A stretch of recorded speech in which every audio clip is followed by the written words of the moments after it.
So let's talk about the history of these meat diets. Where did they all come from?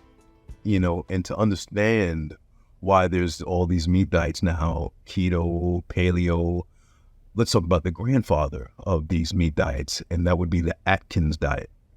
Although the Atkins diet wasn't a meat centered diet per se, it did entail a lot of meat eating, and the focus was on proteins and fats and less carbs and sugars.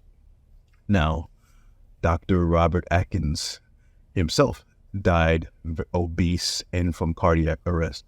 There was conspiracy with his death because they lied. They made up a reason that he fell. And Joe Rogan was actually talking about this. Speaking of something I read today, something about the Atkins Guy. This is an interesting story. The Atkins diet, it's very controversial because the Atkins diet is a lot of protein stuff. I'd heard that the guy died of a heart attack and that they weren't being completely honest. As apparently even Snopes says it's not clear. The Atkins diet guy, when he died, he weighed 258 pounds. So he was overweight, and he was 72 years old. And the story was that he slipped on ice in front of his house and hit his head. But he also had a history of heart disease. I did not know that. And he had heart attacks. There's a vegan guy who was talking about it, that there's a conspiracy about Atkins, and that Atkins really died from a heart attack. Which would ruin the brand. Yeah. Well, when I found out he was 258 pounds, I was like, wait, that's heavy. How tall was he? The report concludes that Dr. Atkins, 72, had a history of heart attack and congestive heart failure, and notes that he weighed 258 pounds at death. Yeah. So he was really unhealthy, which is really interesting. The man died of cardiac arrest, and that's because the whole thing is disingenuous. They're not telling you the truth about the consequences of a lot of meat consumption. And, you're a higher risk for heart disease, cardiac arrest, heart attack, all these ailments. And when you add in the fact that the state of the meat is really bad right now, so you're at risk, and they make excuses like, they use indigenous, like Eskimos, as a reason why meat diets are best, because they find some remote island where there's Eskimos thriving. Wait, that's nuts. It's such a disingenuous argument, and because there's so much to unpack with that. First of all, they're eating the way they've eaten for centuries, and they are killing the animals themselves. So the meat, the quality of their meat is completely different, and they're just doing something different on a different side of the world, and that is not a good model for everyone to look at. So you look and make that a meat argument. The quality of their meat is on a different level, and they're doing so in a community in which the abundance of the meat is not the same issue as if you living in Little Rock, Arkansas. Like, their environmental issues are different, and you sitting there listening to this guy tell you about these Eskimos, you're going to go run to your local supermarket and buy the bad meat with hormones and steroids in it, because you're looking at the Eskimo convince you that the meat is good. There's a lot of idiotic nonsense going on, I can only try. So anyway, they use these bad faith arguments to try to sell and push meat. And the thing that was bad about Atkins diet was it was disingenuous, because it wasn't explaining to people that you're going to get good results. Well, good results is relative. What is good results? People were losing weight, and that's the truth. They were losing weight. But what they didn't tell people is that it's not sustainable, because it is not a diet. These kind of meat-based diets are life changes. You have to change your whole way of eating. And a lot of people don't understand that, it's not sustainable to cut out carbs and sugar, because the minute you come out of ketosis, people balloon and explode, almost double the weight. And they're even worse off now, because now they're at risk for all of the health ailments that come with having eaten meat for so long, the smell, and people are in a bad way. Hi folks, this is Dr. Rob Cywes. I'm showing the V over here. I am the Carbon Addiction doc. The way I factor this is this. Take your current age. Take 100 and subtract your current age from 100. That's how long this way of eating needs to be sustained. Oh yeah, I've been doing this for 6 months. It's so good, I'm going to do it forever. And then 2 years later, well, if you could sustain a ketogenic diet lifelong, we would not be in the ketogenic era. We wouldn't even be talking carnivore because Dr. Atkins would still be the way we did things. Everybody that did Atkins, oh my God, I lost 90 pounds. I did great. I'm going to do this forever. Well, we went through paleo, we went through all the variations, and we're now in a ketogenic carnivore space because at every level people failed. They did really well, and then they crashed and burned because they didn't transform their way of life. They were not committed to this from an addiction transformation. That's the first thing. But the second thing is when your eating range is so narrow, it becomes both psychologically as well as biologically unsustainable. BBBE, and I love Ken Berry, bacon, eggs, butter, and beef is excellent to correct health issues. But it's unsustainable for the next 40 or 50 years of your life. It's unsustainable psychologically and it's unsustainable biologically, and you will suffer a deficit. Some people had kidney failure. Some people had heart attacks. Some people had a lot of bad things happen to them after going on the Atkins diet and then stopping. You can't stop. It's like when you adjust to that kind of diet and you come off, you can have a world of problems. So they were a little disingenuous about how those diets worked. And the Atkins diet wasn't really about eating meat. The emphasis was more on upping the protein and fats and less carbs and sugar. But indirectly, it meant a lot of meat eating. These carnivore diets kind of follow the same blueprint model of cutting carbs and sugars, where they're not telling you the truth that if you did that in and of itself, that's going to produce some positive results. But they make it about the meat. That's the meat doing it. And everyone is led to believe that the meat is the thing that's doing, the positive changes, when not necessarily. And the protein can be subbed in anything, meat. Protein, upping your protein and in different ways can achieve the same thing if you want to go that route, but a better path would be a more balanced diet outside of that kind of thing. And I'm not into shooting down other people's lifestyles and things like that. So I'm trying to be very careful here and not condemning meat. But I have to tell the truth and be honest, there is a problem with the meat. And that's why there's a lot of low-frequency deception, because the people promoting these diets are not telling people that, hey, the state of the meat right now is code red. If I were a good person, divinely inspired person, I would not be telling people to eat more of this thing that is a problem. And the mass consumption, the overconsumption of meat is a problem. It is a problem in so many different ways, the environment. And then you have these people who they get so angry because that's the vibration, that's energy. We're all fields of energy. And when you're in that vibration of wanting to protect meat, you're going to come at my neck because I'm bothering you, but I'm just telling the truth about the meat. When I went plant-based, a lot of things unlocked for me. There were a lot of spiritual teachers that kind of just showed up in my timeline. I'm like, oh, who's this? And I got more downloads.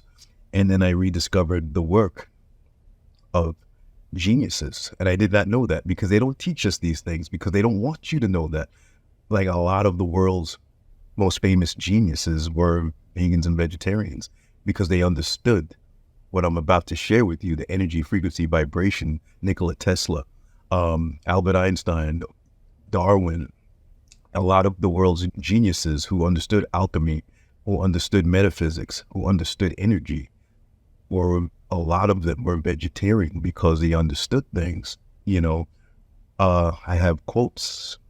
There's so much more to their teaching and their knowledge and what they believed about animal consumption. It's low prana, dead energy, and there's high prana, high sources of energy that give you more life, energy. You want to live, eat life. You want to die, eat that.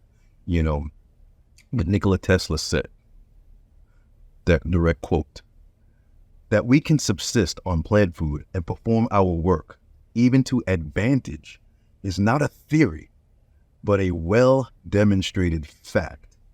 Many races living almost exclusively on vegetables are of superior physique and strength. Every effort should be made to stop the wanton, cruel slaughter of animals, which must be destructive to our morals. That is Nicola Tesla, one of I quote him a lot.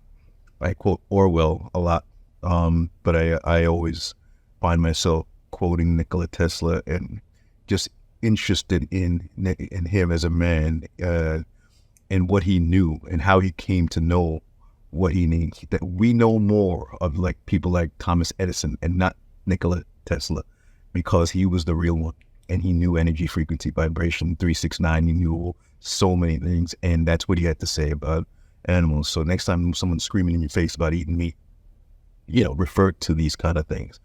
Another genius, Albert Einstein, he said, nothing will benefit health and increase the chances for survival of life on Earth as the evolution to a vegetarian diet. Albert Einstein.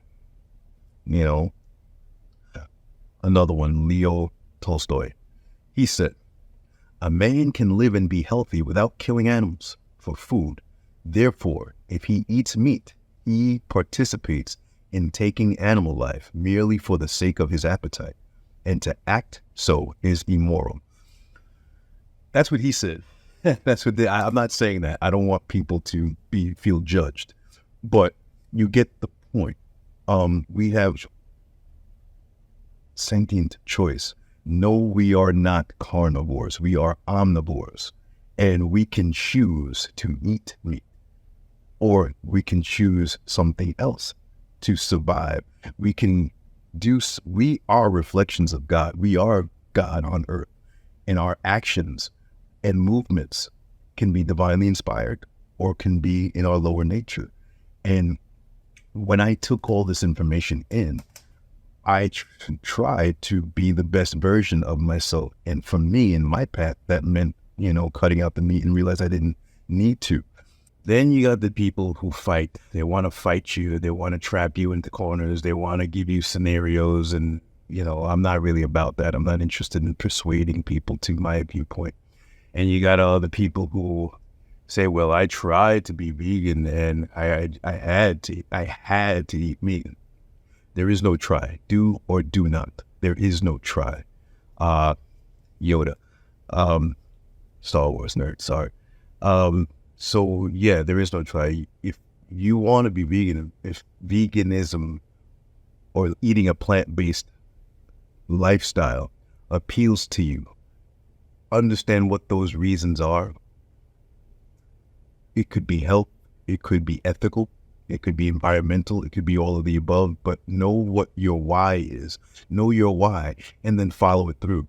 But be honest with yourself. If you don't want to be vegan, or if you don't really care about animals, or if you don't really care to be vegan, then don't lie to yourself and lie to other people. Just live your truth. Be honest, be authentic, and live your truth. If you can't handle being vegan, you love meat too much, whatever it is, just be honest and live your truth. And don't feel ashamed about it, because in your mind you would like to be vegan, but the pull of eating meat is too strong. Just be honest about it and don't be dishonest. There's no reason for shame about that. You like meat. All is mind, and your mind will believe whatever you tell yourself and other people, and that's what happens. Not that they had to eat meat. It's because they didn't want to really stop eating meat. That's the truth. there was an exchange with Bashar. I find myself listening to a lot of his lectures, and I read a lot of things from Bashar, and he had a great exchange with someone who was trapped in her own mind. And he sounds like he's really destroying the vegan argument. Only he's not. This is just for high-level people to understand what he was trying to do. He was pulling her out to hear her own self so that he can show her the truth, which is that she is a victim of her own trapped mind. So he was just pulling her along with questions. That was it was a great exchange. Why is it healthier to eat animals than to not eat animals, as this has been Because in my your experience? body is in a state where it requires that kind of protein in order for cellular cohesiveness.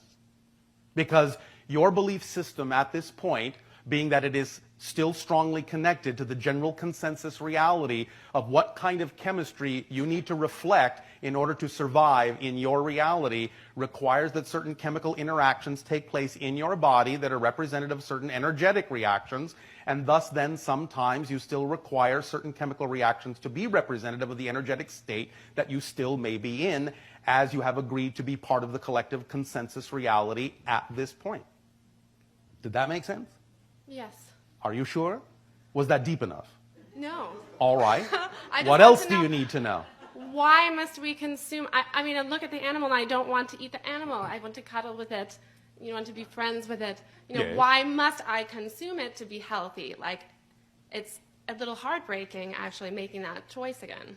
All right.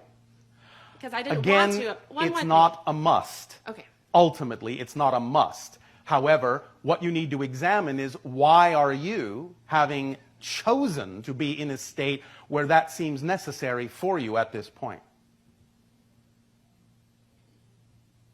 Why have I chosen to be? Yes. Obviously, it was a choice to be in a state where you would require that kind of sustenance. So even though you may have what you call a desire to subsist on a different kind of sustenance, a lighter vibrational sustenance, you yourself are saying that you find that you don't feel healthy when you do that. So why are you choosing to buy into the consensus reality that you need the sustenance you say you don't prefer? Well, it took 10 years to get me to that point again. So? I just say, But at why some are you point, choosing doesn't that? Doesn't Science is like, reflective of your have energy something to state. say? Science is reflective of your energy state. Chemistry is reflective of your energy state, and your energy state is reflective of your belief system. So does that mean it's not necessarily so that I would feel bad not eating meat, or vice Correct. versa? It's not necessarily so. So there's no specific way to be healthy to eat or to not to eat animals? No. But if you have chosen to be in a system that generally believes that it is necessary, and you're continuing to buy into that system for one reason or another, then you will exhibit the parameters of the consensus reality that says you need this kind of sustenance in order to be healthy. So what you need to do is examine your beliefs more deeply to find out why you would be continuing to buy into that system. It may actually be serving you in a way that you're not in touch with. And that's why it's important to get in touch with your belief systems about it. Because you may not be allowing there to be a positive reason for it. Okay. Once you allow there to possibly be a positive reason to continue to eat the meat, then if there really does not need to be a need, only by examining the willingness to allow there to be a possible reason will you actually discover whether there actually is or not. But if you refuse to believe that there could be, you will never get close to discovering what the belief is. Because you have to allow for duality. There is duality in everything. In fact, actually, and we'll talk about this another time, there is actually trinity in everything. But that's another subject. In terms of the idea of the so-called polarity that you are experiencing, you have to allow what may not necessarily be your preference to still be valid in order to actually be capable of choosing what you prefer. If you invalidate what you don't prefer, that's where you're stuck.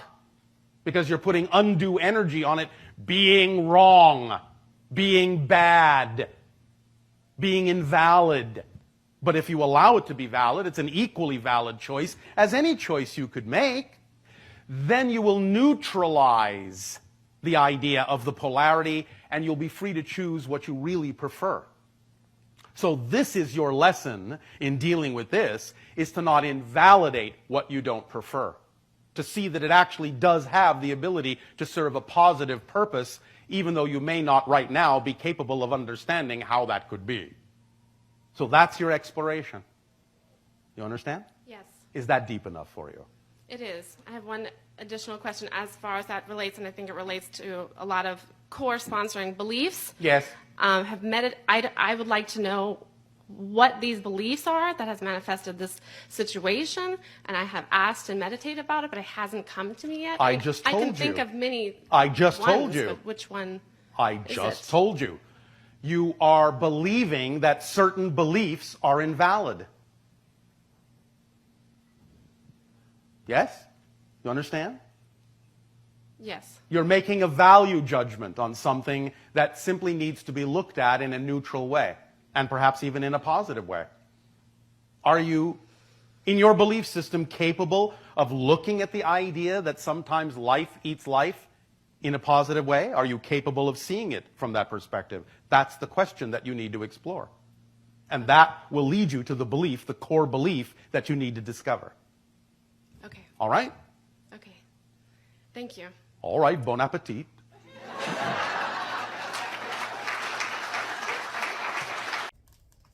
So you can hear, like, Bashar is just playing devil's advocate, but mainly he was trying to say, none of that is true.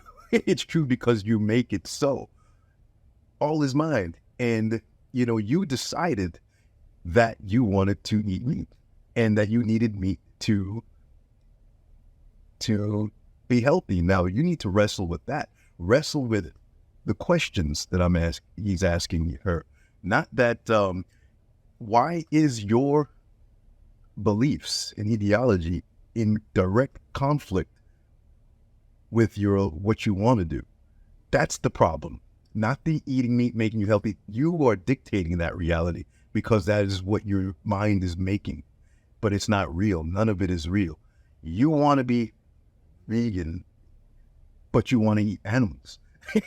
So, like, and you're blaming something because your mind has placed that there. Your mind is believing something in direct conflict with what you want.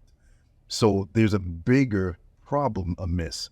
And for a high level vibrational person, that is a really bigger, deep spiritual question to really deep dive. And he was like a surgeon giving her surgery.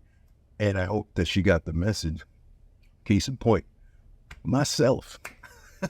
When you go vegan, and I'm not vegan, I just keep using that word because it's a force of habit. I'm plant-based. I don't eat animals. When you first go down that road, you feel amazing. Most people feel great. You feel light. You feel like you got energy because your body is getting rid of the toxic, dead food that's been in you for so long. And so you start to feel new energy. You start to feel light. You feel clean because your body's kind of detoxing from the heavy meat that you used to be eating. And, a lot of vegans, plant-based people eat, vegetables, fruits, you eat other stuff too, like meat, but you're just feeling better. But for some people, after like the third month, for me, the first few weeks, you felt amazing. I felt great.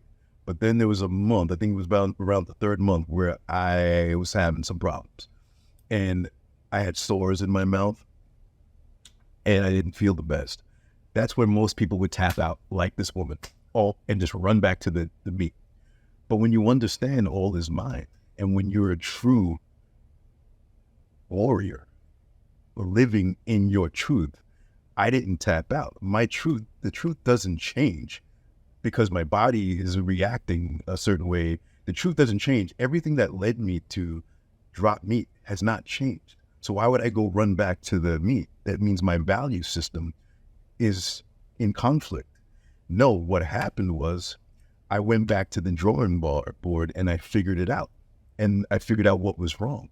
And what was wrong is just because you go you stop eating animals doesn't mean you're automatically going to be healthy. You still have to do things in order to eat a balanced plant-based diet now. And that means different things.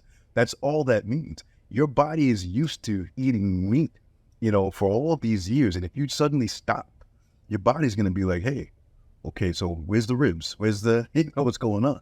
If you stopped smoking crack, your body's going to go through withdrawal. It doesn't mean go back to the pipe. No, when you do something and your body's accustomed to doing it a certain kind of way for so many years, your body's going to like, okay, where's the protein? Where's this? Where's that?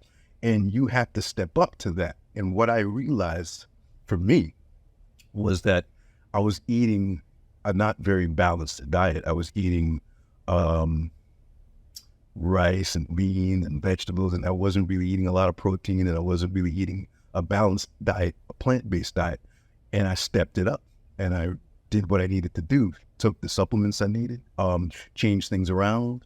I got better snacks because, I used to snack on chips and things, and, things that weren't very nutritious. And now I needed to, hey, I got peanuts and cashews and raisins and things so that when I snacked, I was giving myself nutrition. And then I started to feel great again once I figured out that problem. I didn't just tap out. And that's when you are in control of mind. All is mind. If you believe something, then it is. If I believe, hey, I need meat and I'm going to, waste away if I don't, and so it is. So that's why I can't even have conversations with people who will give you that lower frequency reasoning for everything. And, when you're ready for a high vibrational conversation, you got to let the ego go, let the prison of your mind go, and really exchange information on a higher level, ready to be broken. That's why I say again, people are not ready for the truth. They don't like the truth. They don't want to hear the truth. That's why there are vegan channels, because people want to hear that vegan message. Like Christians, they want to hear that pastor preach the old good word. They don't want to hear about Taoism or Buddhism. They want to sit there and hear the same old. That's why people are subscribed to carnivore diet people, because they want to hear some meat stuff, but they don't want to change their worldview. They don't want to be challenged to know if what they believe is true or not. They don't want to be changed. People want to stay in their delusions. But some of us are tasked with raising the vibration and bringing new earth to a reality. And I'll tell you, that doesn't mean doing the same old world things, savage things. People think that, we're going to do the old world stuff in new earth. It's not how it works. So in closing, guys, the meat diets. What is my opinion on the meat diets? I believe that they produce positive health results for specific things, including diabetes, weight loss, autoimmune issues, but very specific issues, and for the short term, not the long term. It is not recommended to transfer over to a heavy meat diet. Anyone telling you to do that, it's part of a great deception. There's this glamorization of meat eating going on, and it may be being pushed by certain industries looking to cash in, sell things, farming industry, but it's a lie. Eating more meat is not advised and not the path to good health for most people. Most people would be doing better to cut meat intake. And the sect of the spiritual communities that are advising against meat consumption, they're actually correct. You do not need to eat meat to have a healthy life. And in fact, they are correct that you become more powerful in cutting out that karma, cutting out that low prana, dead food, and you become more energetically powerful. That is true. But that is not to pressure you in either direction. I'm just respecting the information, So the compromise, whether you're vegan or meat fanatic would be to just try to eat a balanced diet. All right? And in everything, try to seek wisdom, knowledge, and the truth. And don't just hear the truth, accept the truth, embrace the truth, process the truth. And after processing the truth, let it guide your actions and decisions and choices. And after processing and embracing and accepting the truth, continue to live on trying to be the best version of yourself. All right? That's all for now, guys. Take care. See you in the next one.